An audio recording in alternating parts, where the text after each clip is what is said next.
नरेश अरोड़ा को लाइए स्क्रीन पर। नरेश कैसे हैं, क्या कर रहे थे इन दिनों, पहले तो ये बताइए। बिल्कुल अच्छा हूँ मानक जी, आपका बुलावा आया तो मैं चला आया और कुछ खास काम नहीं कर रहे इस टाइम पे। कांग्रेस पार्टी के लिए आपके दर्शकों को मैं बताता चलूँ कि इस चुनाव में मैं कोई काम नहीं कर रहा हूँ, so that there should be a disclaimer to whatever I say. तो कांग्रेस की तरफ से कुछ काम किया इस बार आपने? एक कांग्रेस की जो राष्ट्रीय कैंपेन चल रही है उसमें हमारा इस बार कोई दखल नहीं है। हाँ। इस बार कुछ और काम में मसरूफ रहा हूं मैं। तो वो काम में इस बार दखल नहीं है हमारा। लेकिन मैं ये तो कह सकता हूं कि आप बहुत कीनली, बहुत क्लोजली, बहुत बारीकी से ऑब्जर्व कर रहे होंगे, स्टडी कर रहे होंगे, और आपके मन में भी कोई तो आंकड़े होंगे कि इस बार कौन जीत रहा है, कितनी सीटें ले रहा है। मैं मानिक जी आपको और आपके दर्शकों को बताता चलूं कि मैं लगभग पिछले 1 महीने से डिफरेंट प्लेटफॉर्म्स पे बार बार ये आंकड़े बता चुका हूं, और आज आपने बुलाया तो आपके प्लेटफॉर्म पे भी वही आंकड़े दोहराऊंगा जब वो सवाल पहुंचेगा वहां तक। तो नहीं, मैंने इसलिए कहा ना क्योंकि अब तो 6 चरण हो चुके। अब से पहले जो आप भविष्यवाणी कर रहे थे, असेसमेंट दे रहे थे, वो शायद चुनाव से पहले के हालातों पर होगी। वोटिंग के बाद आपकी भी एक अलग हो सकता है राय हो, नजरिया बदला हो, या कुछ फीडबैक आपने देखा हो, या जैसे पार्टियों के कैंपेन बदले फेज दर फेज, उसके बाद आपकी भी राय थोड़ी बदली हो। मानिक जी कैंपेन तो दरअसल बीजेपी के ज़्यादा बदले हैं, क्योंकि अगर आप देखें तो बीजेपी ने काफ़ी बार नैरेटिव चेंज करने की कोशिश की है। उसमें चाहे प्रधानमंत्री का नैरेटिव हो, चाहे पार्टी का नैरेटिव हो। कांग्रेस पार्टी मेरे को लगता है कि एक नैरेटिव पे चलने की कोशिश कर रही है, वो अपने आप में एक सराहनीय कदम है। बट इन दोनों, एक पार्टी का कैंपेन बार बार बदलना या नैरेटिव बदलने की कोशिश करना और कांग्रेस पार्टी का एक नैरेटिव पे चलना, मुझे लगता है फिर भी चुनावी परिणामों को बहुत ज़्यादा प्रभावित नहीं करने वाला। आंकड़े पर आ जाएं। मुझे पता है दर्शकों को बेसब्री से इंतजार होगा, नरेश अरोड़ा क्या कहते हैं, उनको क्या लग रहा है जून 4 जब नतीजे आएंगे, किसकी सरकार बनने वाली है और किसको कितनी सीटें आ रही है। जो मेरा या हमारे संस्थान का जो अनुमान है, जो हम देश भर में घूम के या कोशिश कर रहे हैं, चाहे अपनी रुचि के लिए, चाहे अब कोई प्रोफेशनल सर्विस के लिए, मुझे लगता नहीं है कि कोई बहुत बड़ा उलटफेर इस बार देखने को मिलेगा।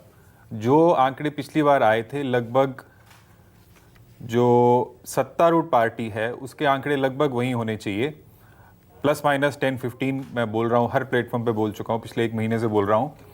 और जहाँ तक कांग्रेस पार्टी की बात है, वहाँ तक मुझे लगता है कि अपर लिमिट 65 की होनी चाहिए। इसके अलावा मुझे कुछ ज़्यादा चेंज दिखता नहीं है। लगभग वही स्टेटस को ही माना जाएगा। अगर 52 वाले 65 हो रहे हैं तो स्टेटस को के अलावा तो कोई नहीं है। सरकार भारतीय जनता पार्टी की पिछली बार भी बहुमत से बनी थी, इस बार भी बनती हुई दिख रही है। अब अगर आप स्टेटस को कहते हैं, बीजेपी लगभग 300 के आसपास ही आप मान रहे हैं, 303 पिछली बार थी, इस बार भी लगभग उसी के आसपास, उसके आसपास या उससे आगे, उससे आगे भी हो सकती है। बिल्कुल। कितनी आगे? मान लीजिए अगर बीजेपी का बहुत अच्छा इलेक्शन आता है तो ये आंकड़ा कहां तक जा सकता है? मानिक जी अपर लिमिट कभी नहीं होती चुनाव की अगर कोई वेव इलेक्शन हो। कोई वेव इलेक्शन तो ये है नहीं, बट जो माइक्रो मैनेजमेंट कई स्टेट्स में, उनको सबको मालूम है, सब बात भी कर रहे हैं, मैं भी बोल चुका हूँ कि कुछ स्टेट्स में उनको कुछ नुकसान होता दिख रहा है, पर कुछ ऐसे राज्य हैं, चाहे वो साउथ के राज्य हैं, चाहे ईस्ट के राज्य हैं, जिसमें उनको बढ़त दिखती मुझे दिख रही है। जैसे एक तेलंगाना राज्य है, आंध्र प्रदेश है, उड़ीसा है, बंगाल है, छत्तीसगढ़ है। इन स्टेट्स में मुझे लगता है, यूपी भी मुझे लगता है कि कुछ आंकड़े बढ़ सकते हैं। और राजस्थान, कर्नाटका, पंजाब, ऐसे राज्यों में मुझे लगता है कि कुछ नुकसान उनको झेलना पड़ेगा, पर बहुत बड़ा कोई नुकसान नहीं होगा। राजस्थान, पंजाब और कर्नाटका कितना नुकसान रफली, स्टेट बाय स्टेट कुछ आप इस पोजीशन में हैं कि आपको और आपके दर्शकों को चैनल को मालूम है एग्जिट पोल करना अभी अलाउड नहीं है। नुकसान होता दिख रहा है। नुकसान राजस्थान, कर्नाटक, पंजाब में तो है ही उनकी 2-3 सीटें ही ऑलरेडी बीजेपी की। मटेरियल डैमेज नहीं है, जो आजकल एक टर्म यूज हो रही है, तो 2-3 सीटें हैं। 2-3 पंजाब उनके लिए एक इंपॉर्टेंट स्टेट है, चाहे उसमें नंबर कम है, पर क्योंकि जो पंजाब के साथ पिछले 1-2 सालों में भारतीय जनता पार्टी का रिश्ता रहा है, तो वो पंजाब को देखते हैं, बहुत फोकस से, बहुत इंपॉर्टेंस से देखते हैं। और पंजाब एक स्ट्रैटेजिक स्टेट है जिसमें कोई भी सेंटर की गवर्नमेंट पंजाब के बिना सरकार चलाने में, पाकिस्तान के साथ बॉर्डर लगते हुए एक सेंसिटिव स्टेट है, तो इंपॉर्टेंटली देखा जाता है उसको। और राजस्थान में कितना नुकसान रफली आपके हिसाब से? कोई बहुत बड़ा नुकसान तो नहीं देखते? आपने वहां काम किया है, आप तो बड़े अच्छे से जानते हैं। देखिए पिछली बार और पिछली से पिछली बार, क्योंकि वहां पे 0 सीटें थी, ऑपोजिशन की, तो इस बार कोई भी डैमेज होगा तो वो अगर एक होगा तो 100 गुना है, तो वो कहा नहीं जा सकता। बट ऐसा मान के चलिए कि 4 से 6 सीटें ऐसी हैं जो नुकसान हो सकती है। 4 से 6, ओके। और कर्नाटक में जहां आप काम करके आए हैं, राजस्थान के अलावा आपने ग्राउंड पर बहुत काम किया, डीके शिव कुमार के लिए बहुत काम। कर्नाटक में भी मुझे लगता है कि पिछली बार क्योंकि उनके पास 25 सीटें थी, तो उसमें लगभग 7-8 सीटें का कम से कम नुकसान होना चाहिए। ओके, क्योंकि कांग्रेस ने वहां विधानसभा चुनाव में बाजी पलट दी थी। कांग्रेस ने वहां पे काम उसके बाद भी जारी रखा है, क्योंकि वहां पे जो इस टाइम पे लीडरशिप का जो एक फोकस है वो ये है कि हम जो चुनाव जीत के आए हैं उसका मोमेंटम कंटिन्यू करें, क्योंकि वहाँ पे जो नेतृत्व भी है उसका भी ये मानना है कि ये मोमेंटम टूटना नहीं चाहिए। वहाँ की कुछ गारंटीज का भी इम्पैक्ट वहाँ पे हो रहा है, तो मुझे लगता है कि वहाँ पे बीजेपी को नुकसान देखना पड़ेगा। और बीजेपी के अंदर भी वहाँ पे इनफाइटिंग बहुत है, बीजेपी भी जानती है। राइट। और उसके बाद ये प्रज्वल वाला जो एक मुद्दा आया है वो भी एक मुद्दा हो सकता है। इंसिडेंटली प्रज्वल वाला मुद्दा जब आया तब तक उस साइड की पोलिंग हो चुकी थी, तो और वो खुद भी चुनाव लड़ रहे हैं, तो उनकी भी पोलिंग हो चुकी थी। तो अगर वो मुद्दा उस साइड की पोलिंग से पहले आया होता तो हो सकता है इम्पैक्ट ज्यादा पड़ता। ओके। अब बंगाल के बारे में लोग कह रहे हैं बंगाल में भी बीजेपी को नुकसान हो सकता है, वहां नुकसान देखते हैं आप या फिर गेन देखते हैं? कुछ लोग जैसे बीजेपी कह रही है, अमित शाह कह रहे हैं 30 जीतेंगे बंगाल में इस बार।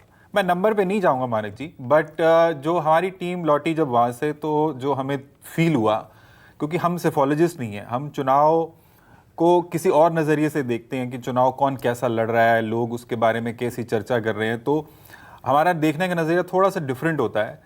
और क्योंकि इस टाइम पे मेरा कोई स्टेक नहीं है वहाँ पे, तो जो हमारे को फीडबैक मिला उसमें मुझे लगता नहीं है कि बीजेपी को कोई नुकसान होगा। ओके। गेन हो सकता है, चाहे एक भी सीट का हो। ओके। अगर बंगाल में भी मान लीजिए स्टेटस को रहता है या गेन होता है, और यूपी भी आप कह रहे हैं यूपी में भी गेन हो सकता है, 62 है जैसे अभी बीजेपी की, मेरे को लगता है कि वहाँ पे भी गेन हो सकता है। ओके। यूपी में मतलब क्या 80 में से 80 या 77, 75 ऐसा एक प्रचंड वेव टाइप आपकी नहीं, टीम को वेव वाला कोई बात नहीं है। लोगों में निराशा है और वो पूरे हिंदुस्तान में है, बट क्योंकि वो मार्जिन इतने बड़े हैं और बीजेपी का जो सिस्टम मैकेनिज्म जो अपने वोटर को पोलिंग बूथ पे ले जाने का है, उस सिस्टम के सामने बाकी के ऑपोजिशन को बहुत जद्दोजहद करनी पड़ती है।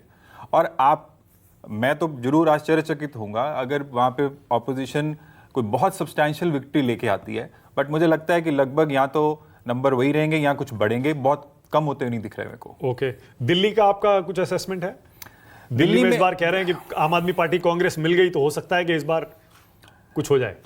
देखिए, अगर 1 पॉलिटिक्स में 2 होता तो पिछली बार तो सपा बसपा का अलायंस था, तो उनका वोट शेयर मिला के तो वहाँ पे एक साइड का वेव आना चाहिए था, बट वो नहीं होता ऐसा।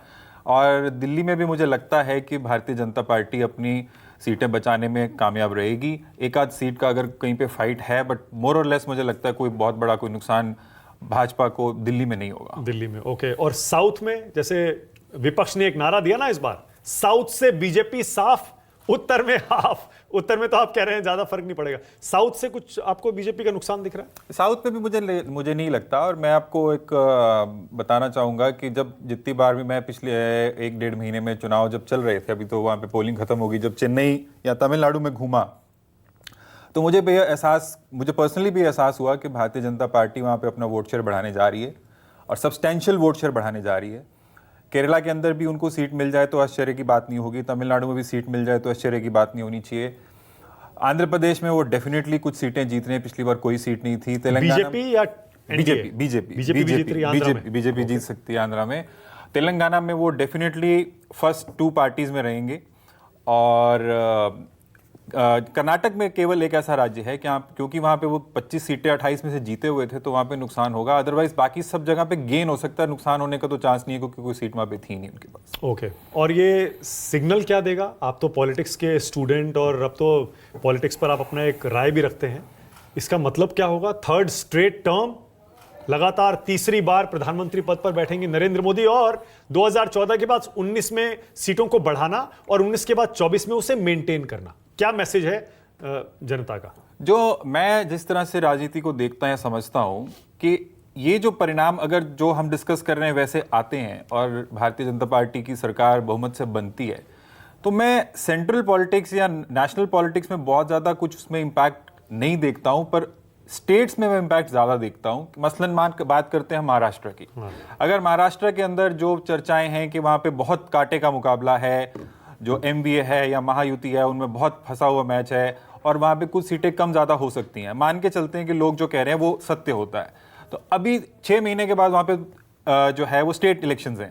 अब स्टेट इलेक्शंस में अगर भारतीय जनता पार्टी अपनी सीटें बचा पाती है तो उसका एक डिफरेंट इम्पैक्ट आएगा। अगर वहां पे महाराष्ट्र में जो महाविकास अघाड़ी है अगर वो सीटें आगे लेके आती है तो उनका एक अलग इम्पैक्ट होगा। सिमिलरली हरियाणा है जहां पे अभी चुनाव होने को जा रहे हैं, भारतीय जनता पार्टी ने अभी मुख्यमंत्री बदला है, और जो राज्य चुनाव करवा चुके हैं, मान लीजिए राजस्थान है जिसमें अभी अभी चुनाव हुए, और अगर भारतीय जनता पार्टी वहां पे 4 से 6 सीटें या 7 सीटें या कुछ भी सीटें वहां पे लूज करती है, तो वहां पे जो अभी नए चीफ मिनिस्टर आए हैं उन्होंने पुरानी पॉलिसीज को कुछ बंद किया, उस इंपैक्ट के बाद क्या वो पुरानी पॉलिसीज को वापस लेके आएंगे? स्टेट पॉलिटिक्स में मेरे हिसाब से बहुत बड़ा इंपैक्ट आने वाला है। कर्नाटक की बात कर लेते हैं। कर्नाटक में अगर जो गारंटीज के सिर पे कांग्रेस पार्टी ने सरकार बनाई और कर्नाटक में कांग्रेस सीटें लेके आती है तो भारतीय जनता पार्टी अपने ही खेमे में वहां पे सर्जिकल प्रिसिशन से मेरे को लगता है बहुत चेंजेस करने की कोशिश करेंगे। तेलंगाना की बात करते हैं, अगर तेलंगाना में भारतीय जनता पार्टी दूसरी नंबर की बड़ी पार्टी बन के आती है तो वहां के लोग एस्पायर करेंगे कि 4 साल में उनका मुख्यमंत्री भी बन सकता है। तमिलनाडु में भी अगर 2 सीटें 1 सीटें कहीं आती हैं, वोट शेयर बढ़ता है, तो वो देखते हैं कि द्रविडियन स्टेट के अंदर हमारा एक जो है वो झंडा लगने वाला है। तो स्टेट पॉलिटिक्स में मेरे को लगता है कि बहुत इंपैक्ट आएगा, जो परिणाम आएंगे।